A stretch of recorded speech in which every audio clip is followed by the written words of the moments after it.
Nah, oke anak-anak, sekarang kita lanjut lagi ya. Maaf tadi terputus seperti biasa, koneksinya ya. Agak gangguan. Oke, sekarang kita lanjut ya. Nah, pohon cengkeh juga banyak manfaatnya sehingga menjadikan bernilai ekonomis tinggi. Nah, oleh karena itulah cengkeh merupakan salah satu bahan rempah-rempah yang menjadi buruan bangsa-bangsa Eropa. Nah, hal ini memicu terjadinya penjajahan di Indonesia. Nah, anak-anak, ternyata pohon cengkeh ini dia juga memiliki banyak manfaat ya. Nah, sehingga dia itu nilai jualnya sangat sangat tinggi. Nah, ini yang menjadi pemicu atau menjadi faktor ya, salah satu faktor yang menjadi buruan oleh bangsa-bangsa Eropa itu tadi untuk datang ke Indonesia dan mengambil hasil panen atau rempah-rempah kekayaan alam kita orang Indonesia. Karena itu tadi ya, salah satunya itu adalah pohon cengkeh dan daunnya itu sangat bermanfaat ya. Kemudian dia juga memiliki nilai yang cukup tinggi ketika dijual atau dipasarkan ya. Nah, itu yang membuat bangsa Eropa datang ke Indonesia untuk mengambil kekayaan alam kita ya. Nah, kemudian kita juga pernah dijajah oleh mereka. Nah, bangsa kita mengalami penjajahan yang cukup lama ya. Nah, selama masa penjajahan, bangsa kita mengalami penderitaan akibat adanya penindasan dari masyarakat Eropa ini tadi ya, karena mereka berusaha untuk merebut kekayaan alam kita itu tadi ya. Nah, pada masa pemerintahan kerajaan-kerajaan Islam di Indonesia, datanglah orang-orang Eropa yang mengadakan pelayaran samudra. Nah, kedatangan orang-orang di Eropa, di Nusantara mula-mula disambut baik oleh bangsa kita Indonesia ya. Nah, mula-mula bangsa kita Indonesia ini menyambut baik ya kedatangan dari orang-orang Eropa ini tadi, karena kita belum tahu tujuan mereka yang sebenarnya ya. Nah, namun ketika orang-orang Eropa itu berusaha menguasai Nusantara, mereka mendapat reaksi keras ya, berupa perlawanan dari berbagai daerah. Nah, ini ketika kita bangsa orang Indonesia ini tadi sudah mengetahui ya niat jahat atau niat buruk dari orang Eropa ini tadi datang ke Indonesia ya. Ternyata mereka ingin mengambil atau merebut rempah-rempah atau kekayaan alam yang kita miliki. Nah, maka dari itu mereka mendapatkan perlawanan yang keras ya dari berbagai daerah ya. Oke, kita lanjut ya. Nah, kemudian ada sambungannya lagi di sini ya. Lalu apa sebenarnya yang melatar belakangi bangsa-bangsa Eropa tersebut datang ke Indonesia ya, dan akhirnya menjajah bangsa Indonesia.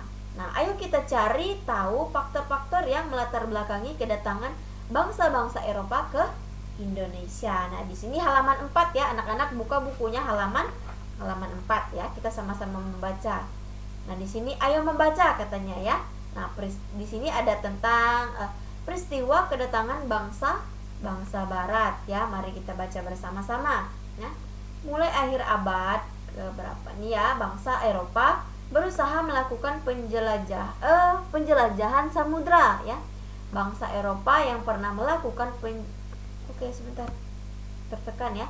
melakukan penjelajahan dan penjajahan di Indonesia dimulai oleh Portugis ya.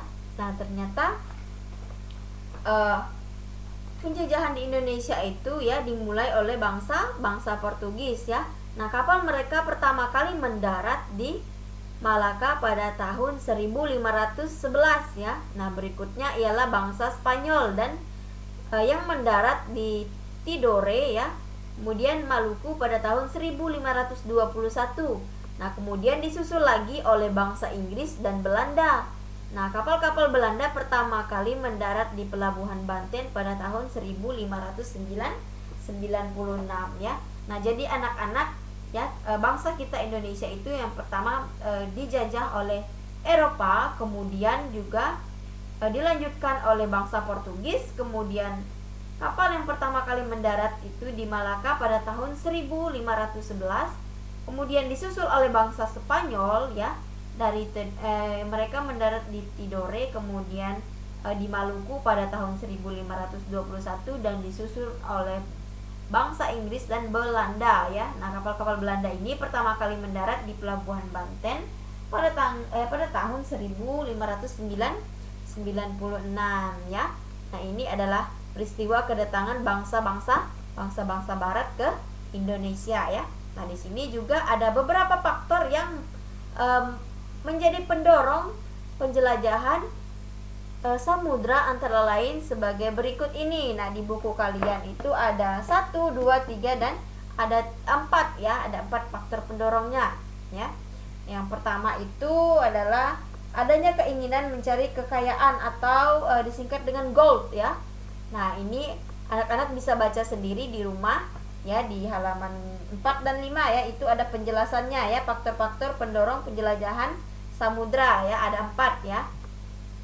Nah, kemudian yang selanjutnya itu ya, adanya keinginan mencari kekayaan atau glory ya. Nah, di situ sudah ada di gambar yang kedua ya, di buku paketnya anak-anak bisa baca ya. Kemudian yang ketiga, adanya keinginan menyebarkan agama atau gospel ya. Nah, kemudian di sini juga ada juga yang disebut dengan 3G ya, 3G. Gold, gospel, dan glory ya. Nah, ini 3G ini maksudnya itu dia disingkat ya. Nah, artinya yang gold itu dia keinginan mencari kekayaan, kemudian gospel itu keinginan menyebarkan agama, dan glory itu keinginan mencari kejayaan. Nah, yang terakhir itu adalah perkembangan ilmu, pengetahuan, dan teknologi. Nah, anak-anak bisa baca ya di bukunya halaman 4 dan 5 ya. Oke, kita lanjut ke halaman berikutnya. Nah, di sini ayo berlatih ya. Nah, kita disuruh atau diminta untuk mengisi tabel di sini ya tentang kedatangan bangsa barat ya. Nah, di sini ada beberapa pertanyaan ya. Di buku kalian itu terdapat 6 pertanyaan ya. Di halaman 6. Nah, di situ belum diisi ya. Nah, di sini Ibu sudah menyiapkan jawaban dari tiap pertanyaan ya. Dan jadi kita akan bahas bersama-sama ya tentang kedatangan bangsa barat ya. Nah, anak-anak nanti bisa mengisi atau pindahkan jawaban yang di sini, pindahkan ke bukunya ya. Nanti anak-anak buat bagan dulu seperti ini ya. Buat pertanyaannya, kemudian nanti jawaban yang sudah kita jawab ini tadi pindahkan ke buku catatannya ya. Nah, yang pertama ya, siapa yang dimaksud dengan bangsa barat? Nah, jawabannya adalah bangsa barat adalah bangsa yang berasal dari benua Eropa ya, seperti yang sudah Ibu jelaskan di slide tadi ya. Nah, kemudian yang kedua, apa faktor yang melatar belakangi bangsa barat melakukan penjelajahan atau penjajahan di Indonesia? Nah, faktornya itu adalah keinginan mencari kekayaan atau gold itu tadi ya, kemudian kejayaan atau glory, kemudian serta ingin menyebarkan agamanya ya, atau yang disebut dengan gospel ya. Nah, kemudian yang ketiga, kapan bangsa barat mulai melakukan penjelajahan samudra? Nah, pada mulai akhir abadnya yang ke-11 ya. Oke, kita lanjut ya.